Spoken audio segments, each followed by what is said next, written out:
You're watching Adorama TV. Hey everybody, welcome to this week's Adorama TV iPad application review. This week we're going to be looking at FlickStackr. It's an application for all of you Flickr users out there that need a terrific application for looking at all your Flickr photos, uploading photos, manipulating your photo sets, and all kinds of stuff that you do in Flickr. So let's go take a look at FlickStackr. FlickStackr is an application that's great for the power Flickr user. The nice thing about it is it will allow you to add your account, and you can actually add multiple accounts. So if you have multiple Flickr accounts, or if you have multiple people sharing the same iPad, you can add different Flickr accounts here. You don't actually need a Flickr account to use this application, but it's great for those that do. Now the nice thing about this is you can go in here and you can look at your profile. You can that brings up a browser and you can add it and change that. You can go to your photo stream, and when you do that, you get all of your photos in your photo stream. You can look at those as thumbnails. You can look at those as a list. You can take this. You can also, there's a little button up here that you can say offline mode on or off. And so if you're browsing somewhere where there's no Wi-Fi connection, you can turn that to offline mode, and that allows you to view images that you've previously viewed when you were connected to the internet. So I'm going to keep that off so we're connected here. Now you can download all of your photos, so it downloads them right to your iPad. You can refresh if you've added some new ones, or you can go to your home. So we're going to talk about what send to stack is here in a second, because that's one of the main features of FlickStackr. Now we can go back here. So we've got photo stream, you've got your sets. So here are a bunch of my sets. So I'm going to go in here and look at this one. Here's the Photo Plus Expo meetup that I did last year at Photo Plus Expo. And here are all the different thumbnails of the images that were shot. Again, I can push this button and see those as a list instead. I'm going to keep these as thumbnails. So I can go in there, I'm going to look at this guy right here. This is a shot of Mickey Johnson, a friend of mine who used to be with the Resolve blog. Now she's on her own. So there's Mickey. She was our model for the day. And we're going through here and looking at some of the different people that we were talking to at Photo Plus Expo. And these actually were loaded in previously, so they're really, really fast, and I can just swipe back and forth on these and see my photos. There's Jason Wallace hanging out in the background. There's Ingrid from Adorama Pics. A bunch of friends here. It's really fun to see these. Anyway, so you can see how to do that. Now, if I want to, I can take one of these images here, and I can push this button right here, and I've got a bunch of options here. So I can open it in a browser to see that. In Safari, I can save it to my photo library. I can send it via email. I can post it to Facebook. Or I can send it to a stack. Now when I do that, I'll show you what that's doing here in a second, but I can send pictures to a stack, and that allows me to view those later.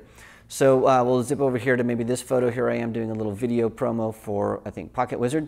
Or we can go through here. I'll look at another meetup thing here. So here's one that we did on set with the Pocket Wizard. So this is another shoot I did in New York. So I can zip through here and look at these photos. So here's a shot of me and Ab Cisse. Ab was producing this shoot, and we'll zip through here. Here I am again doing some stuff on location, shooting for Pocket Wizard. So I'll take this one. I sort of like this one. I'll click this and I'll say send to stack, and I'm going to show you all these in a second. Now the nice thing is, one of the things that you want to do in Flickr is see all the EXIF data. So I can actually click this button right here, and it brings up all of my information about this image. I can say what's the EXIF data, and there it is, all the EXIF data for this image. I can go in here, if it's my photo, I can edit that photo, and so I can add a bunch of text. I can put tags in there. I can add it to groups. I can stick it to a set. I can change the location, the security size. So you have all of the features of normal Flickr built right into this application. So it's really, really nice. Okay, so we're going to zip back here to my Snap Factory account here. And I have this thing here. If I go all the way back to FlickStackr, the home page, and I've got a stack. So I'm going to hit stack here. And here are all the pictures that I've sent to my stack. And the nice thing is I can view these offline. So if I zip in there, I can click this, and sure enough, there's my picture. I can click this icon over here. It brings it up to a window in the right-hand side of the screen. If I push that with my finger, I get a full screen view. And so now I can swipe back and forth and see all the images in my stack. Now this is really nice if you want to look for photos that are inspiring to you, or something that maybe you want to show a client. You can just take a bunch of your photos off of Flickr and add them to a stack, and then you can use those offline later, so you don't have to be connected to Wi-Fi. Now you can look at all the photos that everybody has uploaded. We don't have copyright permission to do that, but we could hit that button and see all the images from everybody here. I can show just stuff that's recent from my contacts. So I'm going to do that really fast because I've asked permission from Paula here. She is a photographer up in Oregon that I met last year. So Paula recently built this really cool fire pit, and so I can bring up that image. I can scroll through here and see this full screen. And the neat thing is, if you have a movie on Flickr, sorry, you can actually watch movies right here on FlickStackr. And so there it is. The movie loads right in, and you can also put this on your stack to watch this later. So here's Paula building her fire pit, which is really, really cool. So I'll close that. I'll say done. So it's very, very robust. Now I'm going to show you one more thing, and that is this. It's called uploads.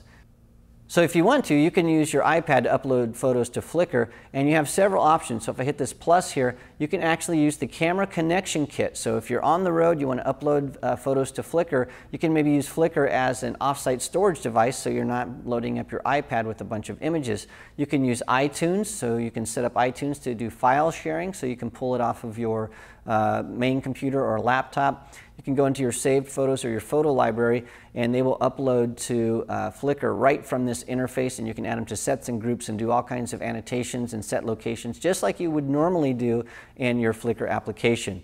FlickStackr is a very, very robust application, and I highly recommend it. Well, there you have it. It's FlickStackr for the iPad, a terrific application for Flickr users all over the world. Remember, if you have an application you'd like us to review or suggestions, please send those to me at askmark@adorama.com. Thanks for joining us, and I'll see you next week. This episode is brought to you by Adorama TV. Visit the Adorama Learning Center, where you'll find photography tips and techniques, links to the gear used in this episode, and related videos. For all the latest photography, video, and computer gear, visit Adorama.com. And the next time you're in New York City, visit our store, located on 18th Street between 5th and 6th Avenue.